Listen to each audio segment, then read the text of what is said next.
Bien saben ustedes, nosotros todos los años nos vamos un mes a la península y este año les puedo asegurar que ha sido el de todos los años que llevamos yendo, ha sido el mejor, sin lugar a dudas, por muchos sentidos, ¿no?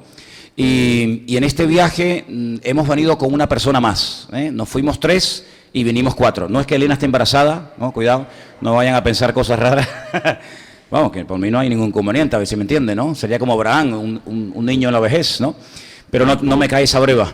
Entonces, viene con nosotros la hija de un gran amigo mío, un hermano, se llama Marcos, nos conocemos hace muchísimos años, ellos pertenecen a la iglesia de Filadelfia de la ciudad de Marín, y entonces, bueno, ella es muy amiga de mi hija Miriam, y bueno, las dos se unieron, y ustedes saben que cuando dos chicas jóvenes se unen, y más con la tenacidad y con la perseverancia con la que lo piden, pues fue prácticamente imposible tanto para uno como para el otro decirles que no. Así que ella ha venido con el permiso de su padre, lo cual es un acto de confianza tremendo, ¿no?, en nuestra persona, porque no es habitual que los padres dejen salir a sus hijas, ¿verdad?, tanto tiempo, y bueno, por el contexto del cual viene y todo eso. Pero ella se llama Tabita. ¿Dónde está Tabita? Ah, ahí está Tabita. Ahí está Tabita. Ella es una máquina tocando los bongos, tocando el cajón. Es muy tímida, pero estamos muy contentos de que ella esté con nosotros en esta tarde. Ya después la van a conocer, está por ahí. Y hermanos, este viaje ha sido muy fructífero. El Señor tenía grandes sorpresas para nosotros que de antemano no pensábamos cosas que nos iban a ocurrir.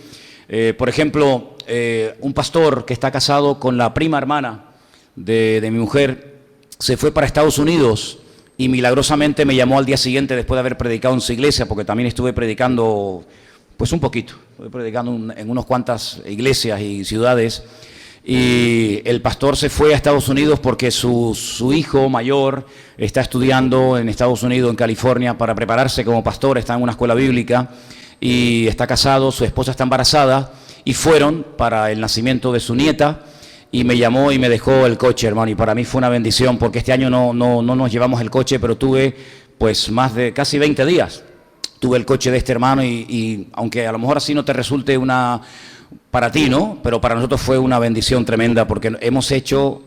Bueno, cuando el pobre vea el cuenta kilómetros probablemente lo pensará 2 veces, ¿no? Dirá, bueno, ya no se lo presto más, porque el pobre tendrá que cambiar el disco embrague, las ruedas, porque hicimos miles de kilómetros, pero estuvimos en lugares realmente espectaculares. Yo les digo sinceramente, hermano, yo conozco algunas partes, algunos países del mundo, pero sinceramente Galicia, en verano, cuando no llueve y cuando hay sol, es realmente un paraíso, ¿no? Realmente es que es un lugar que te quedas con la boca abierta. En cada curva, en cada recoveco de la carretera, es realmente un sitio maravilloso, ¿no? Y el Señor nos dio la oportunidad de estar predicando en la iglesia de Santiago de Compostela, en la iglesia de Marín, en la iglesia una iglesia también en Pontevedra, varias iglesias en Pontevedra. En Lugo también fuimos a predicar, y ahora les contaré por qué fuimos allí. Estuvimos también en una ciudad que se llama Tui, que está al lado del río Miño, y enfrente ya está Portugal. Fue un tiempo realmente extraordinario, pero...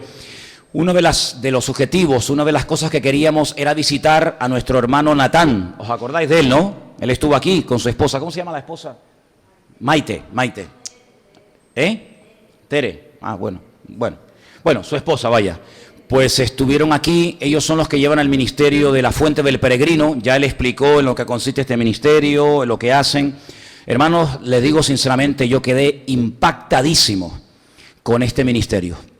Fuimos a esa pequeña aldea perdida ahí en las montañas de Lugo, y cuando llegamos allí, pues bueno, esa es la Galicia profunda, ¿no? Realmente es un sitio extraordinario de agricultores, de ganaderos, un sitio maravilloso, y allí tienen ellos esta casa que tiene 400 años totalmente restaurada, y allí te sientas en un lugar del camino y te quedas asombrado los cientos y cientos y cientos de personas que diariamente pasan por aquel camino, que vienen caminando durante días, semanas y en algunos casos meses para ir a la famosa ciudad de Santiago de Compostela, pues bueno, por muchos motivos, ¿no?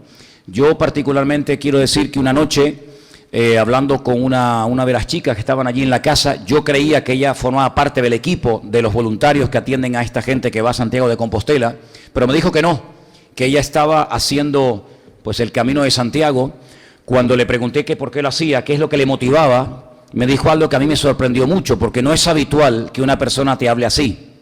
Y si lo tiene en su corazón, no te lo dice abiertamente por orgullo o por lo que sea, ¿no? Me dijo, yo estoy haciendo el Camino de Santiago porque mi vida está llena de problemas. Y quiero volver a recuperar la fe que un día tuve y perdí. Claro, imagínate tú encontrarte con una persona que te habla en estos términos. A mí me abrió una puerta impresionante y le dije, pues mira, pues tú lo tienes mucho más fácil que yo, porque tú quieres recuperar una fe que tenías y perdiste, pero en mi caso, mi testimonio, mi experiencia personal es que yo no tuve nunca fe. Yo no creía en Dios, ni en pastores, ni en iglesias, ni en nadie, y para mí fue más difícil obtener una fe que nunca tuve, ¿no? Y esto fue una posibilidad tremenda de dar ahí un testimonio, y cada día pasan más de 1000 personas por la puerta de esa casa.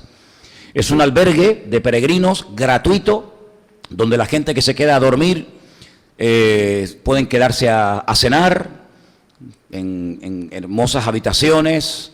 Después de la cena hay un tiempo de debate, de coloquio, donde se proyecta la película Jesús, y allí ellos hacen preguntas y se ora por ellos. Al día siguiente, pues se levantan temprano porque ya a las 8 de la mañana tienen que salir a caminar, porque si no se les hace el día muy largo. Vuelven a desayunar, se ora por ellos, se les bendice. Y cada día hay un río constante de gente que entra, salen, entran, salen, y es imposible atender a tanta gente. Realmente no todo el mundo que va a hacer el famoso Camino de Santiago va por motivos, digamos, espirituales o religiosos. Hay gente que va simplemente para pasarlo bien, gente que a lo mejor no tiene muchos recursos económicos y bueno, pues se juntan con 7, 8 amigos y van ahí un poco a la aventura. Otros, hay que ser sinceros, también van un poquito de ligoteo, ¿no? Para encontrar al hombre o a la mujer de tu vida. Otros van a la aventura, pero se calcula que un 40 y pico % de personas que hacen o que empiezan a hacer el famoso Camino de Santiago van por una búsqueda. Algo están buscando, no saben exactamente en qué consiste ese algo. En la puerta de la casa hay una fuente, todo el mundo se para a beber agua, por eso se llama la fuente del peregrino, y hay un cartel muy grande con el famoso texto de Juan 14:6 que dice, ¿verdad? Jesús dijo, yo soy el camino, la verdad y la vida, y nadie va al Padre sino solamente a través de mí, ¿no? El verdadero camino. En cierto sentido, hacer el Camino de Santiago es como una especie de metáfora de la vida, ¿no? Hay gente que hace el Camino de Santiago para llegar a un lugar, a encontrarse, vamos a decir, con Dios, con la fe, o llámalo como quiera, pero en cierto sentido todos estamos haciendo una peregrinación por la vida, todos estamos de camino, y hay personas que van por un camino, otras van por otra parte, pero gracias al Señor que dentro de esos muchos caminos que el hombre ha inventado, pues hay un camino, hay un camino seguro, hay un camino que nos lleva directamente al corazón del Padre, y ese camino tiene nombre, para que nadie se tenga que inventar. Ese camino se llama Jesucristo, y la verdad se llama Jesucristo. Y en aquel lugar es realmente extraordinario ver el hambre con la que la gente lleva, y nos impactó muchísimo. Los hermanos, hay que decirlo también, nos trataron de maravilla. El hermano tiene unas hamacas de estas enormes que le trajeron unos hermanos de Brasil, y tienen una en la parte de atrás de su casa. Y claro, para mí después de comer, la siesta es algo para mí casi como la oración para el musulmán, ¿no? Para mí la siesta es algo casi ya raya lo sagrado, ¿no? Entonces, hermano, me eché una siesta en aquella hamaca impresionante. Para mí fue uno de los mejores recuerdos de estas vacaciones. De verdad, que bien dormí, que además me amacaba de vez en cuando y tal. Me despertó el niño chiquitito que tienen, que me trajo un camión así y me lo tiró en la cabeza. Y eso fue lo que me despertó.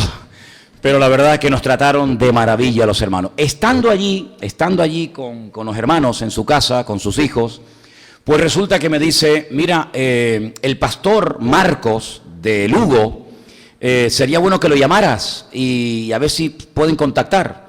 Al día siguiente, el pastor Marcos hacía 26 años que yo no veía a ese pastor, y les cuento. Este hermano, que en aquellos años era una persona muy joven, estaba empezando en la ciudad de Lugo con un grupito muy pequeño de personas, pues con el deseo de algún día tener una iglesia, ¿no?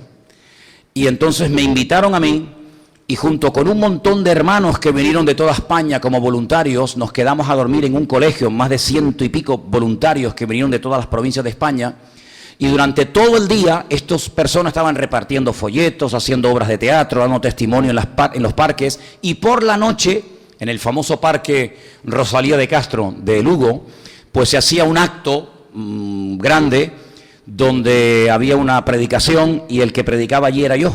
Yo fui el predicador durante todos esos días de campaña.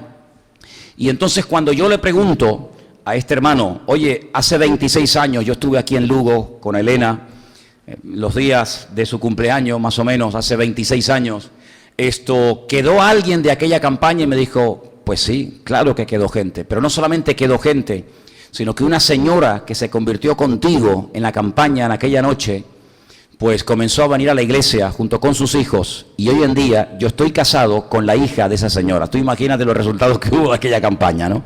Así que él nos invitó a predicar a la iglesia de Lugo.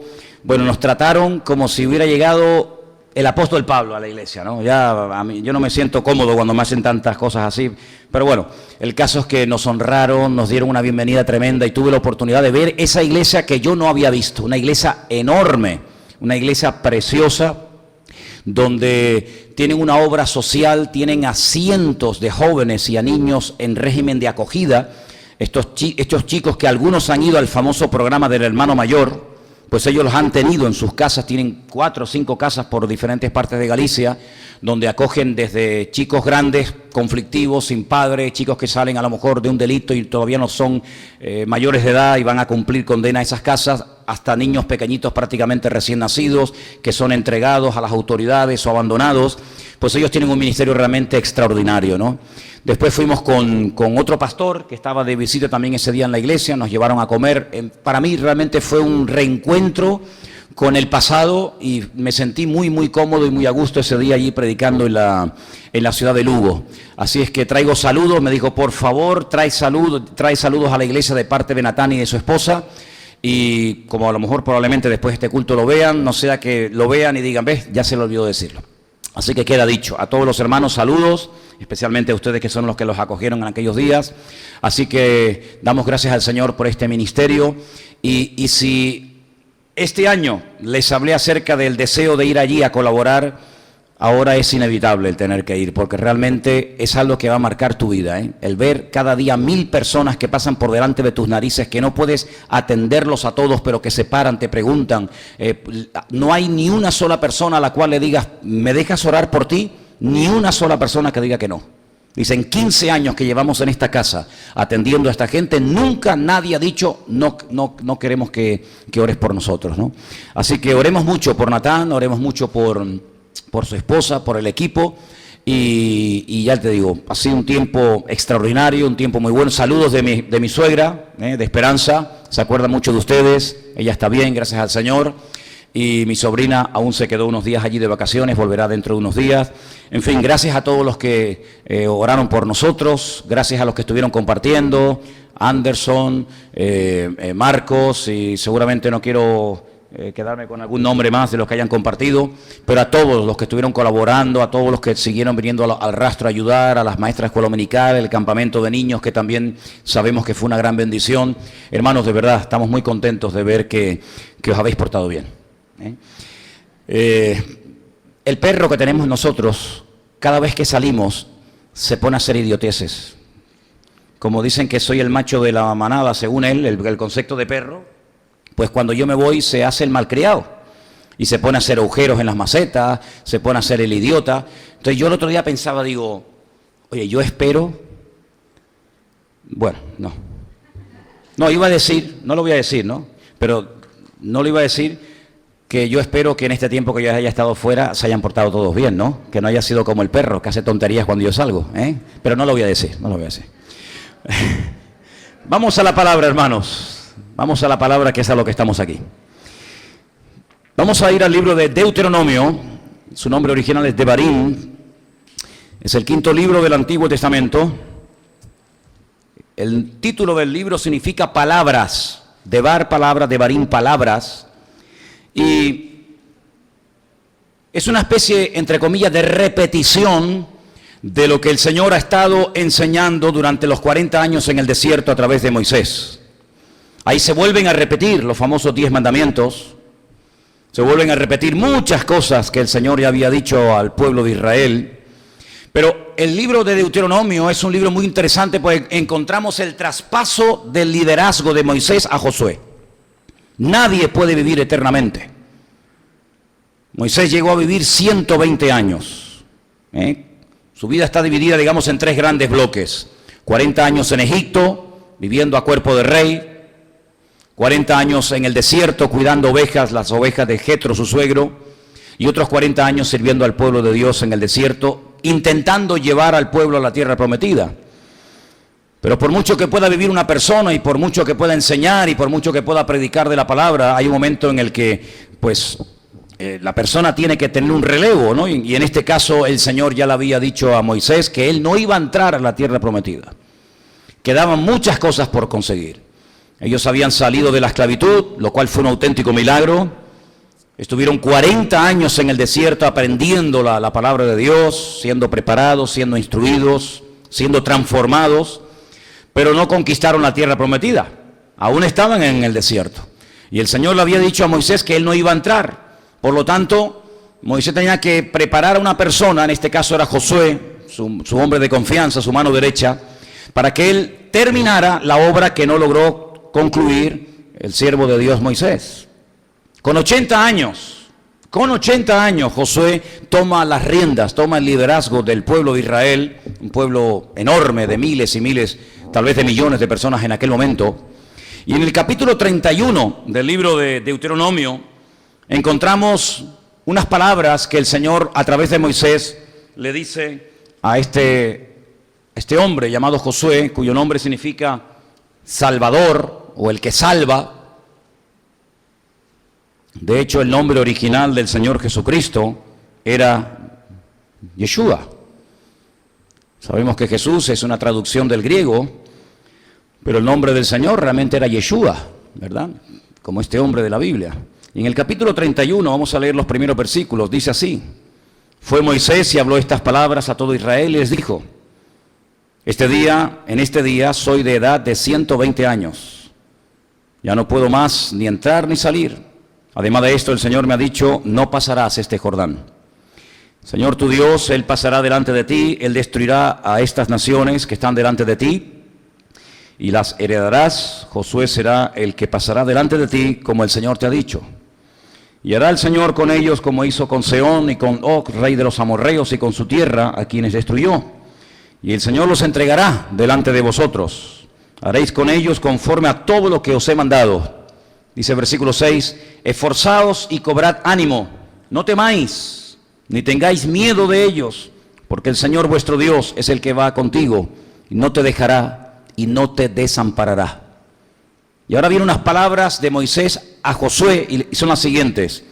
Llamó Moisés a Josué y le dijo en presencia de todo Israel, si había testigos, personas que oyeron lo que en ese momento le iba a decir Moisés a Josué, y lo que le dijo fue lo siguiente: esfuérzate y anímate. Dice otra versión, cobra ánimo, porque tú entrarás con este pueblo a la tierra que juró el Señor a sus padres que les daría, y tú se la has de heredar. El Señor va delante de ti, Él estará contigo, no te dejará ni te desamparará, no temas ni te intimides. Yo tengo subrayado en el versículo 7 la expresión tú entrarás. Si vamos un poquito más adelante, concretamente al versículo 23, les animo a que después en casa lean todo lo que hemos dejado de leer por cuestión de tiempo. Pero en el versículo 23, y dio orden a Josué, hijo de Nun, y le dijo: esfuérzate y anímate, pues tú introducirás a los hijos de Israel en la tierra que les juré, y yo estaré contigo. No era nada fácil ocupar el lugar de Moisés. Habían sido muchos años al frente del pueblo de Israel, y aunque habían intentado matarlo, todos lo sabemos en más de una ocasión, era tan grande la influencia, era tan grande el peso del liderazgo, de la personalidad de Josué en el pueblo de Israel, que no era nada fácil que una persona ocupara su lugar, porque realmente, ¿quién podía ocupar el lugar de un hombre como Moisés? Cuando la Biblia dice que ningún profeta, ni antes ni después de él, se parecería en nada. Un profeta al cual Dios le hablaba directamente, no a través de sueños, no a través de visiones, sino directamente. Un hombre que tuvo el privilegio de estar 80 días, primeramente unos 40, luego otros 40, total 80 días, en la presencia del Señor. Un hombre que tuvo una comunión con Dios tremenda, tremenda. Un nivel de santidad, un nivel de comunión, un nivel de conocimiento extraordinario. Todo lo que podemos leer de Génesis, Éxodo, Levítico, Números y Deuteronomio, él lo recibió directamente del Señor. En la época en la que él nació y vivió no existía lo que llamamos la ley, la Torá. Pero él, letra a letra, palabra a palabra, texto a texto, libro tras libro, fue recibiendo durante mucho tiempo, en comunión con el Señor, todo lo que hoy en día nosotros tenemos en nuestras Biblias. Por lo menos en los primeros 5 libros de la Biblia. Todos los mandamientos, las leyes, el tema del tabernáculo, los sacrificios, etcétera, etcétera. Fue realmente un hombre extraordinario. Y durante 40 años él estuvo tratando de transmitir ese conocimiento al resto del pueblo. Pero ahora llegó el momento cuando el Señor le dice, tu tiempo se ha acabado. La Biblia nos enseña que subió a lo alto de un monte y allí murió, y dice textualmente, y nadie sabe dónde fue enterrado Moisés, porque el que lo escondió, el que lo enterró, fue el mismísimo Dios. Llegó a ser un hombre tan elevado, tan cercano a la presencia del Señor, que probablemente el Señor nunca le reveló a nadie dónde lo había sepultado, porque probablemente Israel terminaría, y no me cabe la menor duda, el pueblo de Israel seguramente terminaría adorando a Moisés, seguramente. Terminarían haciendo más culto a Moisés que al Dios de Moisés, ¿verdad? Pero ahora llega el momento en el que Josué tiene que entrar. Ahora, algún día algunos de ustedes van a darse cuenta de lo importante que es estudiar y conocer el idioma original en el que se escribió la Biblia. Porque hay muchísimas cosas que cuando nosotros leemos nuestra Biblia en español, en castellano, jamás podremos captar. Nuestra versión no es una mala versión. La versión en español traducida del hebreo, digamos que no es una versión mala, pero no es una versión que puede cubrir la totalidad, la profundidad de conceptos y de ideas que si supierais leer el texto original, se te abriría la mente de una forma extraordinaria. Ya sé que es un ejemplo que he puesto en otras ocasiones, pero lo vuelvo a repetir para los que lo saben y para los que no lo saben. Si mañana fuéramos a darnos un baño a la playa y nos mojamos y nos refrescamos de este tremendo calor que estamos pasando en estos días, sí, nos hemos refrescado, venimos a nuestra casa, el bañador viene mojado, tenemos que llevar una toalla para secarnos, pero prácticamente no hemos visto nada. A lo mejor algún pececito de estos que están por allí por la orilla, medio perdidos, dando vueltas, despistados, ¿no? Pero si fuésemos capaces de ponernos unas aletas, un traje de submarinista y irnos un poco más afuera y zambullirnos y meternos, pues seguramente veríamos una serie de peces y veríamos un panorama realmente extraordinario. Quiero decirles que en estos días que hemos estado de vacaciones en Galicia, un día vi un montón de piraguas en la orilla de una playa y me acerqué para preguntar en cuánto las alquilaban. Y me dijeron, no, es gratis. El Ayuntamiento de Marín tiene aquí un montón de piraguas para el que quiera utilizarlas. Y le dije, ¿y puedo yo coger una? Y me decía, sí, sí. Entonces cogí una piragua y me fui a dar una vuelta. Y es increíble como son mares tan transparentes. Es increíble cómo ves todas las algas y todo el fondo. Eso es algo realmente maravilloso, ¿no? Desde la orilla jamás podrás verlo. Pero si nos pusiéramos unas bombonas de oxígeno a la espalda y nos metiéramos 30, 40 o más metros de profundidad, veríamos animales y veríamos una fauna y una flora que jamás en la vida se puede ver desde la orilla. Todos han estado en el agua, todos se han mojado en el mismo mar, pero el nivel al cual ha llegado cada uno es diferente, y según el nivel al que hayas descendido, te permite ver más o te permite ver menos. Exactamente igual es con tu relación con Dios. Hay gente que no profundiza en su relación con Dios, se quedan en la superficie. son buenos hermanos, son buena gente, leen la Biblia, vienen a la iglesia, pero no profundizan en Dios, se quedan ahí como una superficialidad constante y permanente. Pero hay otras personas que profundizan, hay otras personas que estudian, hay otras personas que le sacan hasta la última gota, ¿verdad?, del jugo a esa palabra, a ese concepto, a esa idea, a ese número, a ese color o a lo que sea, y pueden crecer y pueden madurar y pueden tener un conocimiento, pues evidentemente, mucho más profundo de la realidad de Dios, ¿verdad? Todos leen la Biblia, pero depende al nivel al que quieras llegar, según a la medida en que ya te hayas sumergido en la Escritura, conocerás más o menos al Señor. Así que, amados hermanos, cuando uno va a la Biblia, se encuentra que, por ejemplo, en el versículo 7, que fue uno de los que leímos, la expresión tú entrarás, en hebreo, el verbo entrar está en una estructura, en una raíz gramatical que se llama kal. La palabra kal en hebreo es como decir, en español tenemos pretérito pluscuamperfecto, indefinido, ¿sí o no? Bueno, en hebreo hay 7 formas de formar un verbo. Hay 7 formas de estructurar un verbo, una raíz. Y la forma más sencilla, la forma kal, la forma más simple, aquí dice, tú entrarás y pone tabó. Eso significa, cuando tú encuentras un verbo en hebreo que está en forma kal, significa que es el sujeto el que hace la acción. No tengo que esperar la reacción de los demás. Oye, hermano, vamos a orar. O el Señor dice, hermanos, hay que orar. Y tú dices, bueno, vamos a esperar a ver cuántos oran.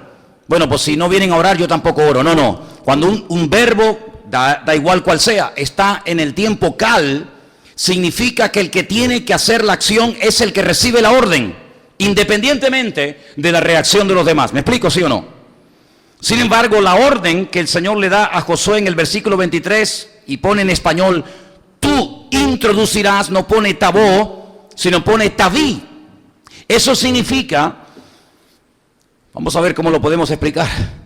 Eso significa que Josué ha recibido una orden de llevar al pueblo del desierto a la tierra prometida. Pero puede ser que alguna gente diga, es que yo no me quiero mover de aquí. Yo ya estoy acostumbrado, yo soy una persona del desierto, yo me crié y viví toda mi vida en el desierto. ¿Para qué vamos a dejar ahora el desierto? Sabemos dónde están los oasis, sabemos dónde está el agua, sabemos dónde están los enemigos. En otras palabras, somos expertos en sobrevivir en la vida del desierto. Ahora meternos en un país donde hay naciones más poderosas que nosotras, como los filisteos, los amorreos, los jebuseos, etcétera, etcétera, es salir un poco de nuestro estilo de vida. Pero el verbo está en una forma, se llama causativa. Significa si tienes que llegar a obligar, si tienes incluso que utilizar la fuerza para llevar a una persona del desierto a Canaán, utilízala.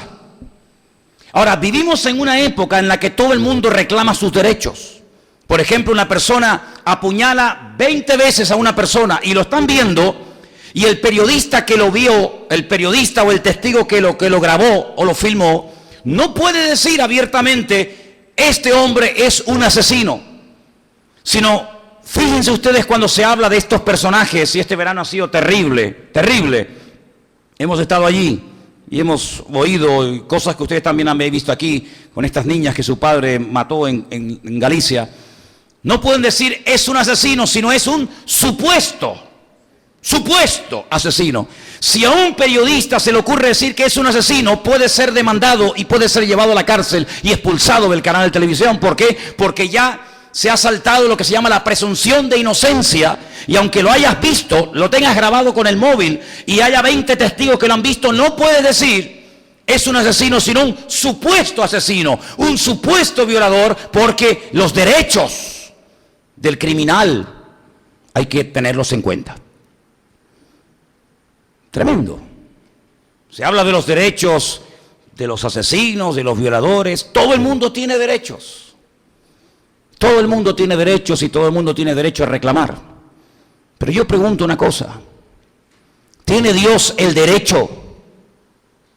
¿Tiene Dios la libertad en nuestras vidas de darnos órdenes? ¿Puede el Señor exigirnos que le obedezcamos? ¿Puede el Señor forzarnos ¿A que le obedezcamos y que le sirvamos? Para algunos, no. Sin embargo, bíblicamente, Dios tiene todo el derecho de pedirnos cuanto quiera. Y el Señor en su palabra nos dice que si amamos a Dios, sus órdenes, sus mandamientos, no nos serán gravosos, es decir, no nos costará obedecerle, sino que nos vamos a dar cuenta que en obedecer al Señor hay más bendición y más paz que en desobedecerle y en llevarle la contraria a nuestro Dios. ¿Cuántos dicen amén? Así que en primer lugar el Señor dice, tú entrarás a la tierra prometida. Pero más adelante el Señor aprieta la tuerca y le dice, pero también quiero que lleves a mi pueblo a la tierra prometida. ¿Por qué le dice el Señor a Josué? Casi oblígales, presiónales, fórzalos a entrar a la tierra prometida. Porque 40 años atrás, y hay que conocer un poco la historia, 40 años atrás y el hombre no termina de aprender. El hombre sigue y sigue repitiendo los mismos errores y tropezando en las mismas piedras. 40 años atrás se rebelaron, 40 años atrás menospreciaron la tierra. 40 años atrás, cuando vinieron aquellos exploradores, que la versión Reina Valera los llama de espías, pero ya en su día explicamos la diferencia, ¿no? Ellos se quejaron y dijeron, no, la tierra traga a sus moradores, la tierra tiene ciudades amuralladas, la gente es mucho más fuerte que nosotros, están mejor armados que nosotros, y menospreciaron y hablaron mal de la tierra. Y ese día que menospreciaron la tierra del Señor, ese día que dijeron, mejor hubiera sido para nosotros no haber salido nunca de Egipto, habernos muerto en el desierto de hambre o de sed, que entrar a esta tierra, ese día bíblicamente era el día 9 del mes Av. Y ese día sellaron, ese día marcaron su destino. Ustedes pueden estudiar la historia del pueblo de Israel y las peores desgracias, las peores matanzas, siempre ocurrieron el mismo día, el día 9 del mes Ab. El primer templo de Jerusalén lo destruyó Nabucodonosor el día 9 del mes Ab. El segundo templo lo destruyó Tito, el hijo de Vespasiano, en el año 70 después de Cristo, el día 9 del mes Ab. El decreto de expulsión que firmaron los reyes católicos en 1492, obligando a millones, a miles de judíos a salir de España, con lo opuesto se firmó el día 9 del mes Ab. La solución final por parte del régimen de Hitler nazi en la Segunda Guerra Mundial se decidió y se firmó el día 9 del mes Ab. Y podría hablarle de centenares de desgracias que ocurrieron ese mismo día, para que no olviden nunca que ese día fue cuando menospreciaron la tierra. Ese día fue cuando dijeron, lo que Dios ha elegido para nosotros no nos gusta. Nosotros queremos escoger otro estilo de vida, queremos vivir de otra forma, queremos vivir en otra tierra, con otra cultura, con otra religión, con otras cosas, pero se rebelaron contra Dios. Y nosotros criticamos mucho a Israel y decimos que son un pueblo testarudo y son un pueblo rebelde y son un pueblo no sé qué y un pueblo no sé cuánto. Pero ¿cuántas veces Dios pone delante de nosotros lo mejor? Porque Dios lo que tiene para tu vida y para la mía siempre es lo mejor. ¿Cuántos dicen amén? Y si alguien dice lo contrario es que no conoce a Dios. Porque nuestro Dios es bueno y para siempre su misericordia. Dios tiene para mí el mejor compañero, la mejor compañera, el mejor ministerio. Lo mejor que Dios tiene diseñado para mí es lo que yo tengo que elegir. Porque Dios no se va a equivocar, nunca me va a dar gato por liebre, sino Él me va a dar siempre lo que viene bien a mi vida y no me va a hacer daño, sino siempre va a traer bendición a corto y a largo plazo. Pero dice la palabra de Dios que Josué recibió la orden y le dijo, oblígalos, David, oblígalos, fuérzalos, si tienes que empujarlos, empújalos. Y uno dice, es bíblico, en un momento determinado ejercer un poco de presión sobre alguien para que haga algo bueno. Bueno, yo no sé cuántos de ustedes prestaron atención a la lectura que Matías nos leyó desde aquí, pero si quieren vamos un momentito. Y estábamos en Lucas, ¿recuerdan? En el Evangelio según San Lucas, el capítulo 14, cuando los siervos de este hombre que ha preparado un banquete llegan y le dicen, oye, que nadie quiere venir. ¿Cómo? No, nadie. Tú has preparado la fiesta, está todo preparado, ya se repartieron con meses de anticipación las invitaciones y nadie quiere venir. ¿Pero cómo que nadie quiere venir? ¿Y por qué? Bueno, dice aquí, a la hora de la cena, dice que envió a sus siervos, ya estaba todo preparado, versículo 18, y todos comenzaron a excusarse. Uno dijo, he comprado una hacienda y necesito ir a verla. ¿Justamente ahora? Llevo meses esperando que vengas a esta fiesta, que he preparado todo con cariño y con amor para ti, y ahora a estas horas de la noche vas a ir al campo, que no se ve nada, a ver la hacienda que has comprado. Pero es que ¿acaso cuando la compraste no la viste? Porque comprar algo sin verlo es de locos. Es decir, cuando compraste esa finca, cuando compraste ese terreno, es porque lo viste y te gustó. ¿Y ahora quieres otra vez y utilizar esto como excusa? Bueno, ¿y qué más? Dice que otro dijo, he comprado 5 yuntas de bueyes y voy a probarlos. ¿Vas a probar ahora a los bueyes si son buenos o malos durante la noche? No se ara durante la noche, se ara durante el día, no vas a ver nada. ¿Vas a probar justamente ahora los bueyes? Y le dijo otro, acabo de casarme y no tengo tiempo, no tengo ganas para ir. Todo eran excusas y excusas y excusas y excusas. ¿Qué hace el hombre? Vuelto el siervo hizo saber estas cosas a su señor. Entonces, enojado el padre de familia, dijo a su siervo, vete por las plazas, por las calles de la ciudad y trae a los pobres, a los mancos, a los cojos y a los ciegos. Es decir, a los que en un principio no se les había invitado, a los que no se contaba con ellos, vete ahora. Invítalos, ya que aquellos que tenían la invitación, ya que aquellos que tenían el honor y el privilegio de venir a la cena no quieren venir, pues vete a buscar a aquellas personas que en un principio determinado pues no sirven para nada, mendigos y personas que están por ahí por la vida tirados. Y dice el versículo 22, y le dijo el siervo, Señor, se ha hecho como mandaste y aún hay lugar. Versículo 23, ve por los caminos y por los valles, y dice aquí, fuérzalos, oblígalos a entrar. Ahora, esto no es una historia real, es simplemente una metáfora, es una parábola, pero tiene que tener una explicación, ¿sí o no? Esta parábola el Señor no la contó para entretener a la gente. Esta parábola el Señor la contó para que se dieran cuenta de que el pueblo de Israel durante siglos y siglos fueron los invitados. Eran los que tenían el privilegio de poder tener comunión con el padre de familia, así con el mismísimo Dios de Abraham, de Isaac y de Jacob. Pero todo eran excusas y excusas y excusas. Hasta que al final el Señor abre la puerta y permite a los que no son del pueblo de Israel, a otras naciones judías y paganas, venir y tener comunión con Dios y poder relacionarse con Él. Y el Señor dice, y hay personas que no entenderán esta invitación. Hay personas que dirán, pero ¿por qué nos invita a nosotros un Señor tan millonario que no me conoce a mí de nada? Si no lo entiende, dice, fuérzalo, oblígalo. Hermanos, los que sois padres, ¿no habéis tenido que forzar para el bien del hijo en algún momento de la vida a tu hijo o a tu hija a hacer algo? ¿Te imaginas ese niño que nunca quiere comer? Nunca quiere comer. O solamente quiere comer regaliz, pipas y porquerías. ¿Cuántas tonterías hacíamos para que el niño comiera? El avioncito. Abre la boca por el abuelito, por papá, por mamá. ¿Sí o no? ¿Por qué lo forzabas a comer? Por su bien, por su bien. Mi madre me tenía que forzar todas las semanas a que fuera a clase, porque odiaba tener que levantarme e ir al colegio, pero me obligaba.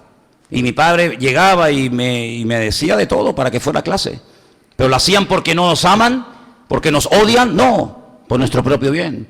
Hay momentos en los que tenemos que forzar a lo mejor a un hijo o a una hija a hacer algo que no lo entiende, pero me da igual si no lo entiendes. Lo hago por tu bien y cuando seas mayor entenderás por qué tu padre y tu madre hacían esto por ti. Y qué lástima, algunos había que haberlos forzado más y no hubieran salido tan torcidos como después salieron. Así que en el sentido espiritual hay momentos en los que la gente por su rebeldía, por su indiferencia, porque si vas por todas partes de la tierra, el pecado más generalizado, lo que más se ha extendido por creyentes y por inconversos, por gente que lleva un montón de años sirviendo al Señor y por algunos que todavía no saben nada, es la apatía, la indiferencia. Y por eso a veces el Señor nos hace pasar por distintas dificultades y pruebas y luchas en la vida para, entre comillas, forzarnos a buscarle, forzarnos a orar, forzarnos a esforzarnos en las cosas del Señor. Y ahora le dice el Señor a Josué, mira, hace 40 años perdisteis una oportunidad de oro. A veces los inconversos tienen más luces que los que se llaman creyentes. A veces los que no conocen al Señor, ni leen ni estudian la palabra, parece que entienden más de lo que el Señor quiere de nuestra vida que los mismos creyentes. Mirad el ejemplo que os voy a poner. La Biblia dice que en los tiempos de Josué, ya no en los tiempos de Moisés, en los tiempos de Josué, él envía a 2 espías que se van a la casa de Rahab. ¿Os acordáis la historia, no? Rahab le dice, por favor, tener misericordia de mí y de mi familia. Y ahora agárrate lo que le dice. Porque hemos oído lo que vuestro Dios ha hecho por vosotros. Cómo hizo secar las aguas del Mar Rojo. Cómo pudiste derrotar a los reyes en el desierto. Cómo hizo maravillas vuestro Dios por vosotros. Y oyendo todo esto, ha desfallecido el corazón de todo habitante de Jericó. Por eso la ciudad está tan cerrada. Por eso nadie entra y por eso nadie sale. Porque están muertos de miedo. Porque sabemos, y escucha esto, sabemos que vuestro Dios os ha entregado esta tierra. Si tenía más claro aquella mujer en aquel momento inconversa, por el término que utilizamos, tenía más clara la idea de que el pueblo iba a ser conquistado que el mismo pueblo de Dios. El pueblo decía, subimos, no subimos, podremos, no podremos. Y el enemigo estaba muerto de miedo porque ellos sabían que el Señor ya había entregado la tierra de Canaán al pueblo de Israel. Así que nosotros tenemos que tener las ideas claras y no tener dudas en el corazón. Una de las cosas que el Señor le reprochó a sus discípulos cuando resucitó, les dijo, tardos para creer, ¿por qué dudáis todavía? ¿Qué más puedo hacer que no he hecho? ¿No visteis milagros? ¿No visteis maravillas? ¿No visteis prodigios? ¿No visteis cómo multipliqué panes y peces? ¿No visteis cómo saqué a los muertos de las tumbas? ¿No me visteis ahí muerto en una cruz, metido en un sepulcro y resucitaba el tercer día? No, ¿por qué os cuesta tanto creer? Y por eso hay momentos en los que el Señor dice una expresión tremenda, dice, generación incrédula, ¿hasta cuándo tengo que estar con ustedes? ¿Verdad? Así que, amados hermanos, aquí encontramos a Josué con una papeleta muy difícil de resolver. Ahora tengo que ir al pueblo de Israel y decirles, esto no es una sugerencia, ¿saben? Esto no es saber si lo sientes o no lo sientes. Esto no es para ponerlo a votación, a ver cuántos están a favor, cuántos están en contra, atacamos, nos rendimos, damos marcha atrás, volvemos, ¿qué hacemos? No, esto aquí no se va a cuestionar nada. La orden de Dios es que yo los tengo que meter, aunque sea a palos, en la tierra de Canaán. Y si no están de acuerdo conmigo, discutan con el jefe, discutan con el Señor, que Él es el que me ha mandado. Por eso cuando uno va a la palabra de Dios y uno se encuentra que hay momentos en los que Dios por nuestro bien, como dije antes, permite ciertas y determinadas situaciones, porque el Señor nos ama tanto, tanto más de lo que te puedas imaginar. Él es paciente, Él es misericordioso, pero no abuses de su gracia. No te creas el rey del mambo que puedes hacer lo que te da la gana y al final el Señor siempre te tendrá que estar esperando. No, mi amigo. El Señor llama a tu corazón, el Señor llama a la puerta de tu vida y el Señor te da oportunidad hoy y te da oportunidad mañana y te da otra. Pero dice la Biblia, si oyereis hoy su voz, no endurezcáis vuestros corazones. Me llama mucho la atención los términos, la forma como el Señor le habla a la iglesia de la Odisea. La última del Apocalipsis, la primera es Éfeso, la última es la Odisea. La Biblia dice que a esa iglesia el Señor le dice, te aconsejo. Ya no le puede dar órdenes a la iglesia de la Odisea. A la de Éfeso sí, le hablaba duro y reaccionaban. Le hablaba a la de Mirna, a la de Pérgamo y a otras y les hablaba duro, se sentían aludidos y reaccionaban. Pero los de la Odisea estaban tan ciegos espiritualmente hablando. De hecho el Señor les dice que estáis ciegos, desventurados, pobres, desnudos, que les da consejos. Os aconsejo, hermanos, ¿en qué nivel de tu relación con Dios tú te encuentras? ¿En qué nivel de tu relación tú te encuentras? Según el nivel en el que te encuentres, según tu grado de madurez, así te tratará, así te hablará y así te usará el Señor más o te usará menos. Me acuerdo una vez que vino aquí a Canarias un pastor que contó una anécdota, que una noche estaba durmiendo y de repente, así, se le fue el sueño, de golpe y porrazo, sin esperarlo. Y le dijo al Señor, dice, Señor, ¿por qué se me ha ido el sueño? Y dice que oyó como una voz interior que le decía, parece así algo como de broma, ¿no? Dice, te desperté para ver cómo reaccionaba. Si te pidiera que oraras ahora, ¿lo harías? Y le dijo, sí, Señor. Dice, muy bien, pues sigue durmiendo. Sigue durmiendo. Amados hermanos, ¿en qué nivel de nuestra relación con Dios nos encontramos? ¿En qué nivel de nuestro caminar con el Señor nos encontramos? ¿Dios nos puede ordenar? ¿Dios nos tiene que empujar? Creo que en esta vida Dios ha puesto a personas en nuestro camino para que nos empujen. De hecho, hay personas que si no se les empuja, no avanzan. Pero no podemos estar toda la vida esperando que el Señor o otras personas nos empujen, sino que tenemos que crecer y tenemos que ser maduros. A los niños se les dice, ¿te has lavado los dientes? No, pues venga a lavarse los dientes. ¿Te has lavado las manos? No, pues venga a lavarse las manos. ¿Has hecho esto? No, pues venga a hacerlo. Pero cuando uno es adulto, el apóstol Pablo dice en 1 Corintios capítulo 13 que cuando él era niño, pues se comportaba como un niño. Y no está hablando de la edad cronológica, está hablando de su relación con Dios. Porque hay momentos en los que por muy cristianos que seamos, por muy convertidos que seamos, hay momentos en los que somos niños. Todavía nos picamos por cualquier cosa, nos ofendemos por cualquier historieta, nos perturban ciertas y determinadas historias. Dice, pero cuando ya fui hombre, mi forma de hablar cambió. Mi forma de pensar, mi forma de reaccionar ante la vida cambió. ¿Por qué? Porque la madurez marca la diferencia. La madurez me hace hablar diferente, me hace vivir diferente, me hace reaccionar diferente. Porque la madurez no solamente son privilegios y derechos, sino también obligaciones y deberes delante del Señor. ¿Cuántos dicen amén? No te acostumbres a demandar y a pedir y a pedir y a pedir y a pedir. No, no, no. No. Dile al Señor, ¿qué puedo hacer por ti, Señor?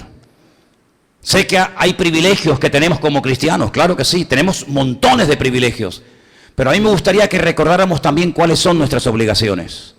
No, me gustaría que le preguntáramos al Señor a esta altura de nuestra vida, Señor, ¿hay algo que tú estás esperando que yo haga y aún no lo he hecho? ¿Por qué le dice el Señor, obliga al pueblo a entrar? David, oblígales, empújales, muévelo, porque seguramente más de uno decía que hubiera dicho, no, yo no quiero entrar, vamos a esperar un poco.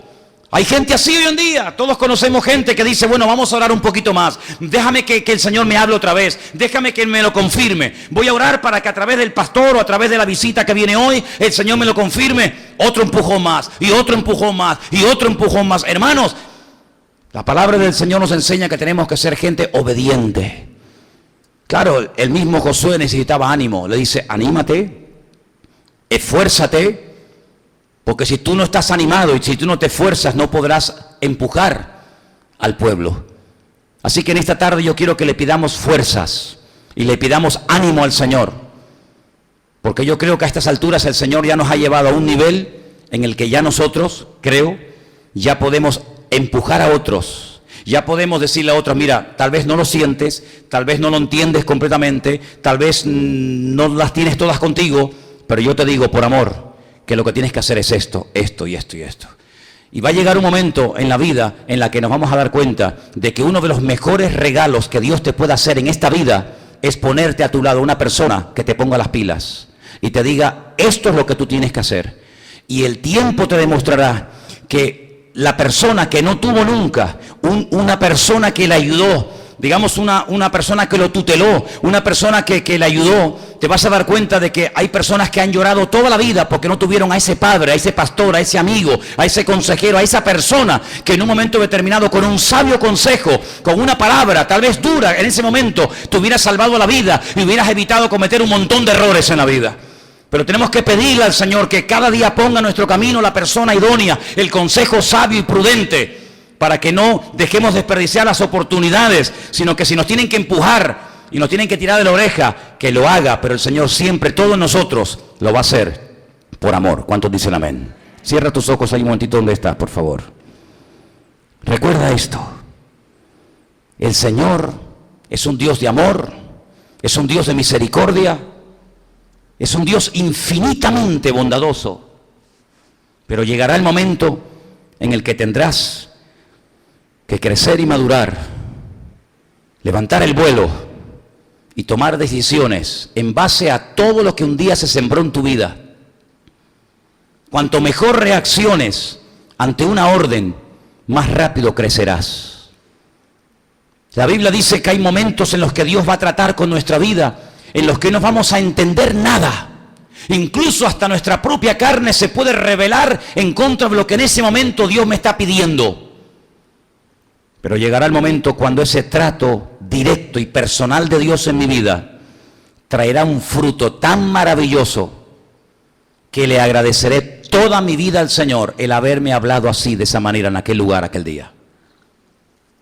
Por eso en esta tarde yo te pido que le des gracias al Señor por su amor, por su paciencia, y porque, como dije en este tiempo que he estado en la península en un culto, digo, hermanos, en la vida cristiana, en tu relación con el Señor, no se gana un día y se pierde otro. No, no, no, no, no. Eso es en el mundo, eso es en la calle. Con el Señor o se gana o se aprende. Nunca se pierde. Con el Señor recuerda esto siempre, o se gana o se aprende. Nunca se pierde, porque incluso en aquello duro y difícil de aceptar, el Señor siempre te enseñará algo que marcará tu vida.